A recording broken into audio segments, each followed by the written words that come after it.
வணக்கம்.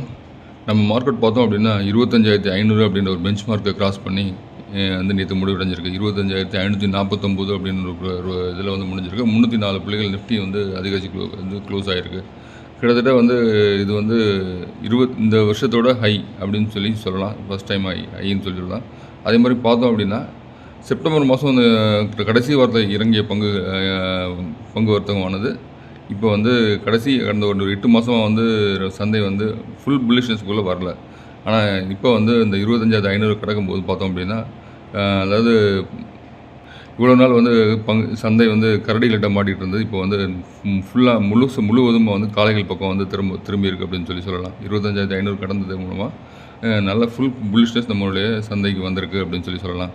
இது வரைக்கும் வந்து மிட் கேப் பங்குகள், ஸ்மால் கேப் பங்குகள் இது வரைக்கும் வந்து ரொம்ப ஸ்லோவாக வந்து நடந்துகிட்டு இருந்தது. ஸோ இந்த 25,500 நிஃப்டி கடந்ததுனால அடுத்து வர செஷன்களில் வந்து மிட் கேப், ஸ்மால் கேப் பங்குகள் வந்து ஏற்றம் வந்து ஒரு அபரிதமான இருக்கும். ஆல்ரெடி வந்து நம்ம பார்த்ததுலேருந்து 26,300லேருந்து நம்ம வந்து சந்தை வந்து இறங்க ஆரம்பிச்சது.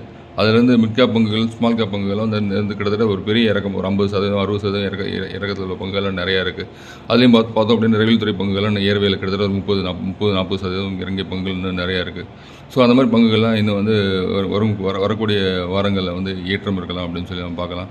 அது மாதிரி 25,500 கடந்ததுனால இன்னும் வந்து 26,000 வரைக்கும் சந்தை வந்து நகரக்கூடிய வாய்ப்புகள் வந்து முன்னாடி லாங் வந்து அதிகமாக இருக்குது. கடந்த பல நாட்களாக வந்து இந்த 25,100 அப்படின்றத வந்து நம்ம சந்தையை வந்து கடக்க முடியாமல் ரொம்ப தவிச்சிக்கிட்டு இருந்தது நம்ம வந்து பார்த்தோம். ஸோ இது வந்து கடந்த ஒரு 2 செஷனாக போனது இன்றைக்கி நேற்று அதுக்கு முதல் நாள் வந்து பார்க்கும்போது சந்தை வந்து ஒரு நல்ல ஒரு ஏற்றம் கொடுத்து புல்லிஷ்னஸ் கொடுத்து மார்க்கெட்டை வந்து நகர்த்தி கொண்டு வந்திருக்கு. 25,500 செஷனை வந்து நகர்த்தி கொண்டு வந்திருக்கு. கடந்த செஷனில் பார்த்தோம் அப்படின்னா அந்த 25,100, 120 வரும். திரும்ப வந்து அங்கேருந்து ஒரு இறக்கம் வந்து 24,500, 24,800 அந்த ரேஞ்சுக்கு போயிட்டு திரும்ப வந்து நகர முடியாமல் இருந்தது. இன்றைக்கி வந்து ஃபுல் புல்லிஷ்னஸ் கொடுத்துருக்கு மார்க்கெட். நம்ம நல்லா தெரியுது மார்க்கெட்டில் அவ்வளோ புல்லிஷ்னஸ் இருக்குது அப்படின்றது. அதனால் வந்து வரக்கூடிய செஷனில் வந்து நம்ம நல்ல ஒரு ஏற்றம் இருக்கலாம் அப்படின்றது நமக்கு தெரியுது. அதே மாதிரி நேற்று பார்த்தோம் அப்படின்னா நெக்ஸ்ட் நிஃப்டி பார்த்தோம் அப்படின்னா ஒரு 625 புள்ளிகள் அதிகரித்து க்ளோஸ் ஆகிருக்கு. கிட்டத்தட்ட 68,295 க்ளோஸ் ஆகிருக்கு. பேங்க் நிஃப்டி அதே மாதிரி 57,206 க்ளோஸ் ஆகிருக்கு. அது ஒரு 585 புள்ளிகள் வந்து அதிகம். அதே மாதிரி பார்த்தோம் நிஃப்டி 100 அதுவும் வந்து 298 புள்ளிகள் வந்து அதிகரித்து க்ளோஸ் ஆகிருக்கு. பிஎஸ்சி அதே மாதிரி வந்து பார்த்தோம் அப்படின்னா 1000 புள்ளிகள் அதிகரித்து 83,755 அப்படின்றதில் வந்து க்ளோஸ் ஆகிருக்கு.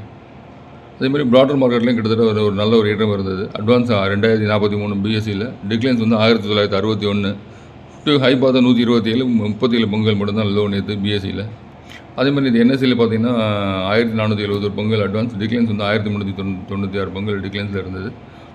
ஹை பார்த்தா 70, அப்பர் சர்க்கிட் 77, லோ வந்து 22, லோவர் சர்க்கிட் 58. ஸோ நேற்று வந்து ஒன்றுக்கு ஒன்று இருந்தது. இது மிட் கேப், ஸ்மால் கேப் பங்குலாம் வந்து ஒரு இறக்கணும்னு சொல்ல முடியாது. கிட்டத்தட்ட மினிமம் கொஞ்சம் இறங்கி இருந்தனால வந்து அதில் வந்து பங்கு பெறல. இனி வரக்கூடிய செஷனில் மிட் கேப், ஸ்மால் கேப் ஏறும்போது கிட்டத்தட்ட இது அட்வான்ஸ் டிக்ளைன்ஸ் பார்க்கும்போது ரொம்ப கம்மியாக இருக்கும். அதே மாதிரி பல பங்குகள் வந்து 52 வாரம் உச்ச விலையை தொட்டு முடிவடைஞ்சிருக்கு. அதெல்லாம் நல்ல பங்குகளை கவனிக்கலாம். அதில் சில பங்குகள்லாம் பார்த்தோம் இபி கேபிட்டல் இந்த மாதிரி பங்குகள்லாம் வந்து நல்ல நகர்வுகள் இருக்குது. அதே மாதிரி பார்த்தோம் அப்படின்னா நேற்று சந்தையில் வந்து எஃப்ஐஸ் வந்து பையில் இருந்திருக்காங்க. கிட்டத்தட்ட ஒரு 12,500 கோடி கிட்ட பையில் இருந்திருக்காங்க. நம்ம டிஐஸ் வந்து கிட்டத்தட்ட ஒரு 195 கோடி ரூபாய்க்கு செல்லிங்கில் இருந்திருக்காங்க. நேற்று சந்தையை நகட்டினதில் பெரும்பாலும் வந்து எஃப்ஐஸ் சேரும். ஸோ இந்த புல்லிஷ்னஸ்க்கு காரணம் எஃப்ஐஸ் வாங்கிய பங்குகள்.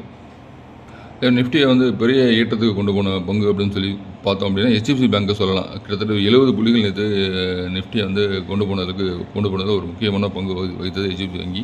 அது மாதிரி ரிலையன்ஸ் ஒரு 41 புள்ளிகள், பாரதி ஏர்டெல் 28 புள்ளிகள், ஐசிசி வங்கி ஒரு 21 புள்ளிகள், பஜாஜ் ஃபினான்ஸ் ஒரு 12 புள்ளிகள், ஆக்சிஸ் பேங்க் ஒரு 12 புள்ளிகள். இந்த ஒரு 6 பங்குகள் மட்டுமே நேற்று 200 புள்ளிகள் கிட்ட வந்து நேற்று மார்க்கெட்டை வந்து உயர்த்தியிருக்கு. மீதி பங்குகள்லாம் பார்க்க ஒரு சிறிய பங்களிப்பு இருந்திருக்கு. ITC, Shriram finance, NTPC, Tata steel, Jio finance, UltraTech cement, Hindalco, Adani ports இதெல்லாம் பார்த்தீங்கன்னா நேற்று ஒரு சின்ன ஏற்றத்தோட்டம் இருந்திருக்கு. இதில் பார்த்தோம் அப்படின்னா 42 பங்குகள் நேற்று பாசிட்டிவில் இருந்தது. 8 பங்குகள் மட்டும் நெகட்டிவ். அது வந்து SBI, doctor Reddy, tech Mahindra, Maruti, trend, TCS, hero MotoCorp, Wipro இந்த பங்குகள் மட்டும் தான் நேற்று வந்து நிஃப்டியில் கான்ட்ரிபியூட் பண்ணாத பங்குகள் 8 பங்குகள் மட்டும்தான். அதே மாதிரி நெக்ஸ்ட் நிஃப்டி பார்த்தோம் அப்படின்னா 42 பங்குகள் வந்து அதில் வந்து பங்கு பெற்ற பங்குகள் இருந்த Jio finance, Vedanta, Adani power, IOC, BEL, Shree cement, Jindal steel, Marico, power finance, IndiGo, SRF, Cholamandalam finance, GAIL, Bajaj holding, REC, DMart இந்த மாதிரி பங்குகள்லாம் நேற்று வந்து இதில் பங்கு பெற்றிருந்தது. நெகட்டிவில் பார்த்தோம் ஒன்று 7 பங்குகள் மட்டும்தான். அதில் Colgate Palmolive, DLF, Trent, United Spirits, Varun beverage, Torrent pharma, கவரேஜ் ப்ராப்பர்ட்டிஸ். ஸோ இந்த பங்குகள் மட்டும் தான் வந்து நேற்று வந்து நெக்ஸ்ட் நிஃப்டியில் பங்களிக்காத பங்குகள் சொல்லலாம். 43 பங்குகள் 42 பங்குகள் வந்து நேற்று ப்ளஸ், ஒரு 8 பங்குகள் வந்து நேற்று மைனஸ் சொல்லலாம். அதேமாதிரி நேற்று மார்க்கெட்டில் பார்த்தோம் அப்படின்னா ஒரு நல்ல ஏற்றமுள்ள பங்குகள் அப்படின்னு எடுத்துக்கிட்டேன். ஜெய்வாலாஜி இண்டஸ்ட்ரீஸ் ஒரு 13% கிடைக்கிறது. லாய்ட்ஸ் இன்ஜினியரிங் ஒரு 8%, 8-9% ஏறி இருந்தது. அப்பர் இண்டஸ்ட்ரீஸ் ஒரு 8% ஏறி இருந்தது. நோவா wealth management, Welspun enterprises, tube investments, Hindustan copper, அபார்ட் India, Aurionpro solutions, Bikaji foods, Orient cement, Dalmia Bharat, கார்ட்ரே Philips, Cello World, Alok industries, steel authority, SAIL அப்படின்னு சொல்லலாம். அது அந்த கம்பெனி. அப்புறம் வந்து Jubilant Ingrevia, Sunflag iron, TD power systems, Balaji amines, அப்புறம் வந்து MOIL, Aegis logistics, Shriram finance, Adani power, Prince pipes, Jindal steel and power, NMDC steel, Krishna institute, Voltamp transformer, Gabriel India, Vijaya diagnostic, Trent, Rajesh exports. இந்த பங்குகள்லாம் பார்த்தா 3% 6% இல்லை 7% இருக்குது ஏறிய பங்குகள் இதெல்லாம். பாரத் பெட்ரோலியம், ஸ்ரீ சிமெண்ட்டு, அப்புறம் Marico, Dodla dairy, Maharashtra seamless, Jindal stainless, Rolex rings, Vedanta, national aluminium, Jio financial service, DGS network, Hindustan petrol, Indian oil corporation, Texmaco oil engine, Dilip Buildcon, city union bank, Sterlite technologies, Asahi India glass, Gillette India.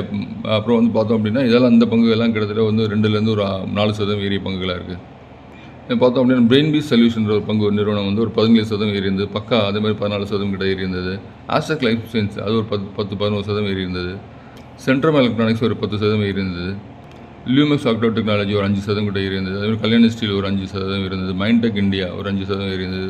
Pandi oxides அதுவும் ஒரு 5% கிட்ட ஏறி இருந்தது. இந்த மாதிரி பங்குகள்லாம் கிட்டத்தட்ட ஒரு 5-8% ஏறிய பங்குகள்லாம் இருக்குது. இன்னும் இதுமாதிரி பார்த்தோம் நேற்று வந்து மெட்டல் இண்டெக்ஸ் ஒரு 2.25% ஏறி இருந்தது. அதில் வந்து காப்பருக்கான ஸ்டாக்ஸ் எல்லாம் ஒரு நல்ல ஒரு ஏற்றம் இருந்தது. அதே மாதிரி பார்த்தோம் ஆயில், பவர், அப்புறம் வந்து பார்த்தோம் இன்ஃப்ராஸ்ட்ரக்சர்ஸ், அந்த எனர்ஜி பங்குகள், எல்லா செக்டர்லேயும் வந்து ஒரு பெரிய ஒரு ஏற்றம் இருந்தது. ஒரு 1-லேருந்து ஒரு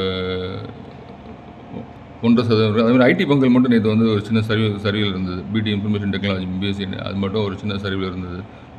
எல்லா செக்டரையும் வந்து பார்த்தோம் அப்படின்னா ஒரு நல்ல ஒரு ஏற்றம் இருந்தது. மார்க்கெட் வந்து பார்த்தோம் அப்படின்னா 25,500ன்னு சொல்லி ஒரு நல்ல ஒரு இதுக்கு வந்து வந்திருக்கு. ஸோ இப்போ நல்ல ஒரு புல்லிஷ்னஸ் ஒரு நிலைக்கு வந்திருக்கு. ஸோ இன்னும் வரக்கூடிய செஷன்கள் வந்து நல்ல ஒரு ஏற்றம் தரக்கூடிய செஷன்ஸாக தான் இருக்கும். வரக்கூடிய மாதங்களும் அப்படி தான் இருக்கும். ஸோ இந்த மாதத்தோட ஹை வந்து என்ன இருக்கோ அது வந்து அடுத்து கண்டினியூ ஆகக்கூடிய வாய்ப்புகள் உண்டு. இந்த மாதத்தோட ஹை வந்து 25,500 அப்படின்னா அடுத்து வர ஒரு செஷன் வந்து இந்த 25,500 உடைக்காமல் வந்து கண்டினியூ ஆகும். நம்ம ஏற்கனவே இந்த பழைய வரலாறுலாம் பார்த்தா அப்படி தான் இருக்கும். ஸோ ஜூன் மாதத்தில் என்ன வந்து ஹை வருதோ அந்த ஜூன் ஹையை வந்து அடுத்து வர இதை வந்து நம்ம வந்து உடைக்காது அப்படின்றத நம்ம பார்க்குறோம்.